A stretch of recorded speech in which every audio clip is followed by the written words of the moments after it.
We have a patent, so we don't need you. Well then, goodbye. You're fired. As soon as the company obtained a patent for the number one product in the industry, the CEO declared me fired. Alright, it's time to take action. I decided to execute a plan I'd had for a while. I am Lincoln. I graduated from a specialized school for game creators and joined a game development company founded by my senior. Both when entering the specialized school and when joining the game development company, my parents didn't approve of it much. My father told me, "Stop doing reckless things like that." And my mother said, "You can make a living with games. Isn't it like trying to be a musician? Only a handful of people succeed, you know."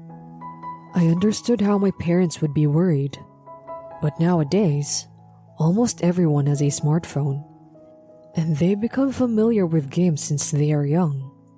It's my second dream job, after being a YouTuber, viewed as a lucrative profession. Many young people have been launching their own companies, hoping to strike it rich. Cooper, who is the CEO of my company, was also one of those people. Cooper passionately spoke to us saying, "We, the elite specialists, will revolutionize the gaming industry. If it goes well, we could be rich." His words inspired me, and I was determined to give it my all.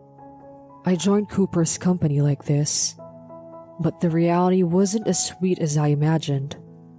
Although it may seem obvious, to achieve remarkable results, there are many tasks that need to be done diligently. Creating a game from scratch required complex process.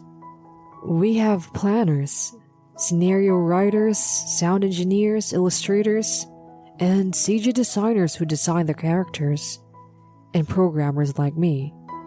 We collaborate and work together repeatedly to bring the game to life, but I end up being assigned all the trivial and troublesome tasks. I want to create a great game. It was fine while I was burning with determination, but I reached my limit and decided to appeal to CEO Cooper. "Sir, I need a break. It's been tough working overnight all the time. Could we hire more programmers or distribute the workload among other employees?" Cooper glanced at me and pointed to my desk with his chin. "What's wrong? Your desk is disgusting. Is this your way of seeking sympathy?" There were a bunch of energy drinks and black coffee cups on my desk. "Everyone is working hard on their own tasks. You don't get to complain all the time. Now is the time to push through." Just as I think CEO Cooper is shouting at me, he suddenly softens his voice. "The reason I say this is because I expect a lot from you, Lincoln. I may come across as strict, but it's just because I want to help you become more successful. I will make you endure this now, but once we create a big hit game, I'll let you rest as much as you want and give you abundant bonuses. So trust me on this." I let out a sigh. Some of my colleagues had expressed concern for me, saying, "Sir, aren't you being a little too harsh towards Lincoln?" But Cooper dismissed it casually, saying, "Everything is fine. Lincoln is my junior, and pushing him will bring out good ideas. Besides, Lincoln is a potential future vice president, so don't worry." He had brushed them off lightly with a confident tone, leaving those around him vaguely convinced. "Well, I guess there's nothing to be done then," they said, and didn't stick up for me anymore. I have no choice if people have high expectations for me. Demanding job with low pay, and the turnover rate is high. But I guess I need to persevere. I was so foolish back then. But as CEO Cooper had said, there are times when I come up with great ideas when I am under great pressure at work. It was also the case when I came up with a game idea that became the number one product in the industry. When I was stuck on another task, inspiration struck suddenly. It was a brilliant idea that seemed exciting, and I had faith that it had potential. When CEO Cooper heard my idea, he said, "This will definitely sell. We'll put all our effort into it." He became excited and even commissioned a popular illustrator, whom we normally wouldn't be able to afford, to design the characters. I was thrilled that my idea was coming to life, and I continued to work, staying at work night after night. One day, a second miracle came up with the programming, when I came up with an incredible idea. When I reported it to CEO Cooper, "You are seriously amazing. Are you a genius or what? Well done." He praised me, and the other employees also praised me, saying, Lincoln, you're amazing. I want to see what's going on inside your head. Cooper decided to patent this programming method. Months later, we released the game we had created. "Look, it's at the top of the industry," CEO Cooper exclaimed loudly, waving his smartphone in the air. To our surprise, immediately after the release, our game surpassed the major competitors and became the top-selling game. Calling it the industry's top game is an exaggeration, I muttered quietly while scratching my nose. The truth was that several factors contributed to this outcome, such as the timing of the major companies' release being separate, a significant budget spent on marketing, and the support of a famous pro gamer who shared about our game on social media. We can't mistake this as solely our merit. CEO Cooper overheard my murmuring and, "Hey, can't you read the room? Everyone is celebrating, and you're here being negative." He sternly scolded me. I'm sorry." I sighed and apologized, but CEO Cooper continued, "You better not get too full of yourself. It's irritating," and vented his frustration. Over the past few months, my relationship with the CEO Cooper had deteriorated significantly. Things were fine until the point when I came up with a programming idea, but we started disagreeing after that about the game's settings. The story goes back a few months to when we applied for the patent for the programming. Everything was going smoothly, and we were excited about it. I turned to the employee sitting next to me and said, "If this game becomes a huge hit, we'll definitely get a bonus, right?" The employee next to me replied, Absolutely. That was the promise. How much do you think it will be? with excitement. The truth is that our company pays a considerably lower salary compared to other companies. But in return, there was a promise of bonuses if the game became a big hit. However, when CEO Cooper overheard our conversation, he approached me and said, "Oh, Lincoln, you won't be getting any bonuses." What? But it's the game I created, and I'm the one programming it. It's the idea that we plan to patent. CEO Cooper smirked and said, "Yeah, the patent is the issue. Applying for a patent actually costs a significant amount of money. I heard it's possible to do it yourself, but it's complicated. So I hired a patent attorney. So there won't be any bonuses for you. Also, when a company obtains a patent, it's considered a duty invention. Didn't you know that? It falls within the scope of the company's operations, so the company holds the rights. So it doesn't just become your achievement." Both the employee next to me and I were dumbfounded. But if it weren't for me, it wouldn't have been possible. If it becomes the company's rights, then it should be covered by the company's expenses. It's unthinkable to cut my bonus. I argued hastily. Are you an idiot? You're employed and receiving a salary, right? That's your compensation.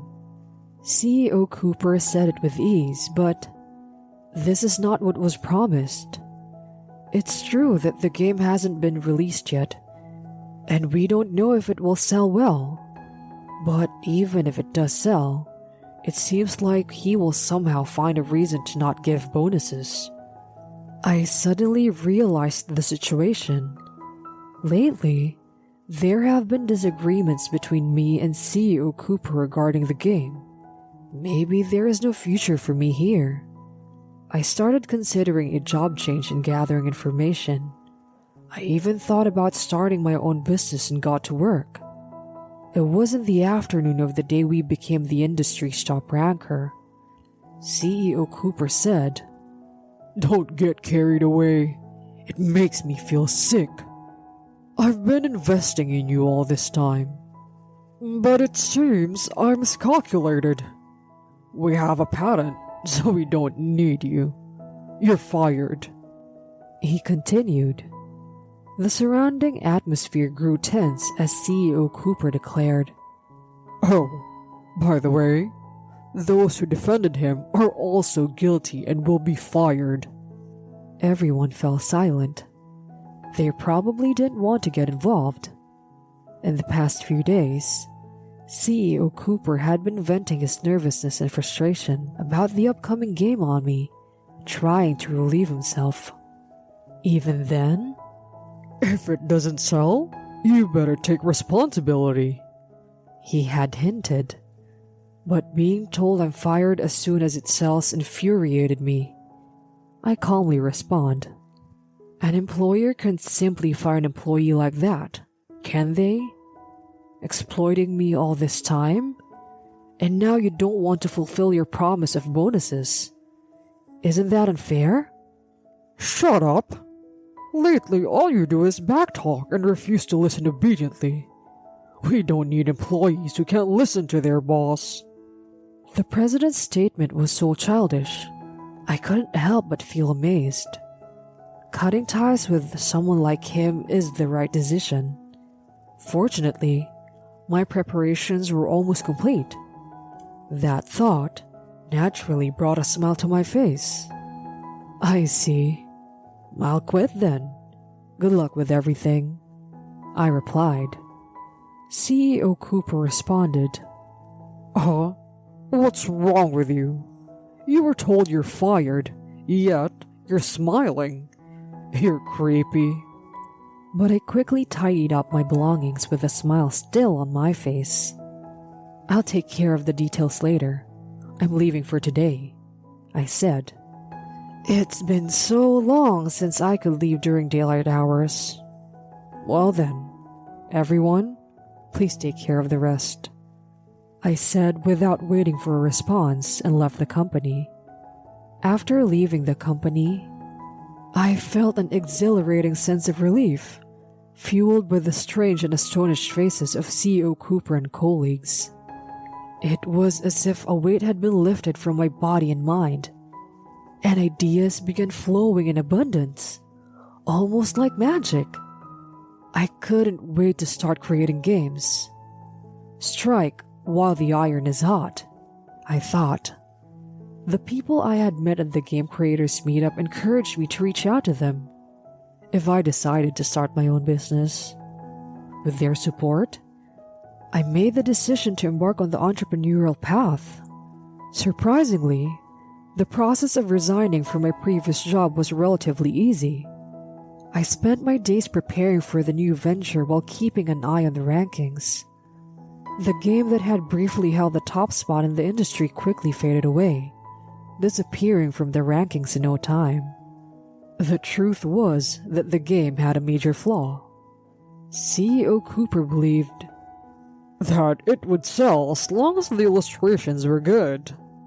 But that is far from the reality.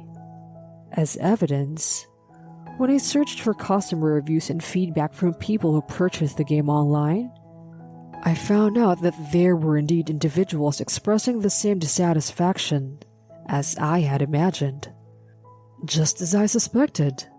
Seeing that, I gained confidence. This time, I will create something that truly satisfies. An upgraded version of that product. Since the company obtained the patent, I can't use the same program. However, I have come up with an even better method, which is now swirling in my mind. I feel like I can create a game that is much more amazing than the previous one. No, I will definitely make it happen. With that determination, I promptly established a rival company. It had been about a month since I left my previous job, when I received a call from Cooper. Cooper wasted no time with greetings and said, "Lincoln, please, won't you come back? We can't find a new programmer. If you come back now, I'll hire you with the same salary as before," he said. Those words really got on my nerves. Are you kidding me? What kind of fool would get fired like that and then come back? "But, Lincoln, aren't you struggling without a job?" "No, I started my own business." I tried to end the call quickly, but Cooper latched onto it. "Started a business? You did? Well, in that case, I can outsource some work to you. You must be struggling without any jobs, right? It's tough to find work in the beginning, right? You should be glad to have such a kind senior." I could vividly imagine his smirking face, and it gave me goosebumps. "I'm doing fine, but thanks." I hung up the phone. So, that's the kind of thoughts he has. I slightly regretted not lying and saying I had just switched jobs. A few days later, I received another call from Cooper. "Hey, Lincoln, it's all your fault. That game isn't selling at all. They're calling it a trash game with only pretty illustrations." That's why I told you multiple times that a game isn't all about illustrations. Don't blame me for this. I'm simply amazed at how his stance has completely changed from before. "If you had stopped it more, it wouldn't have turned out like this. The work doesn't function without you. So hurry up and come back." Is that all you have to say? I'm busy, so I'll hang up now. I interrupted Cooper's words and hung up the phone. I considered blocking his calls, but I changed my mind. If I were receiving dozens of calls, it would be a different story. But this frequency is manageable. Besides, why not release a new game and see Cooper's reaction? A few months later, we created a new mobile game. At my company, there are game creators who gathered and supported my ideas.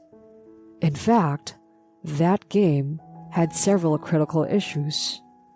One of the causes of the conflict between Cooper and me was the ease of in-app purchases. In the gaming industry, there's a social issue regarding children making unauthorized purchases without their parents' knowledge. As a game creator, it deeply concerned me.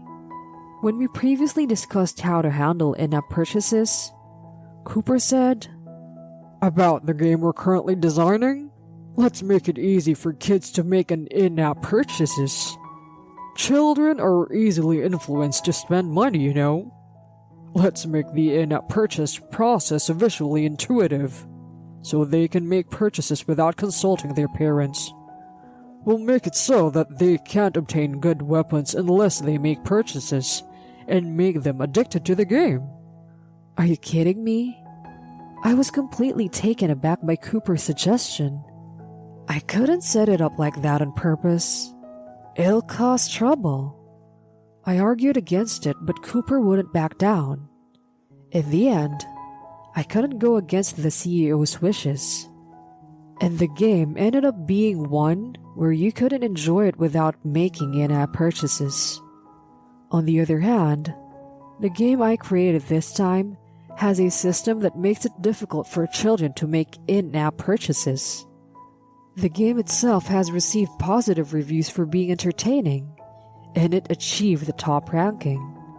The game has since stayed in the rankings, and our first game seems to be becoming a long-term seller. A few days later, I received a phone call from Cooper. I answered the phone, thinking to myself, I've been waiting for this. So, your company made that game? Yes, that's right. It's a fun game, isn't it? As I bragged, Cooper shouted, You stole our patented technology. That's why it's selling, right? Pay us royalties or hand over the rights to the game. That's not true at all. You know, people can improve with effort, right? I simply came up with a better idea compared to when I thought of that program. If you play the game, you'll understand. It's completely different. We can go to court if necessary, I said confidently. No way. Could it be? Cooper hesitated, seemingly taken aback. I beg you, Lincoln.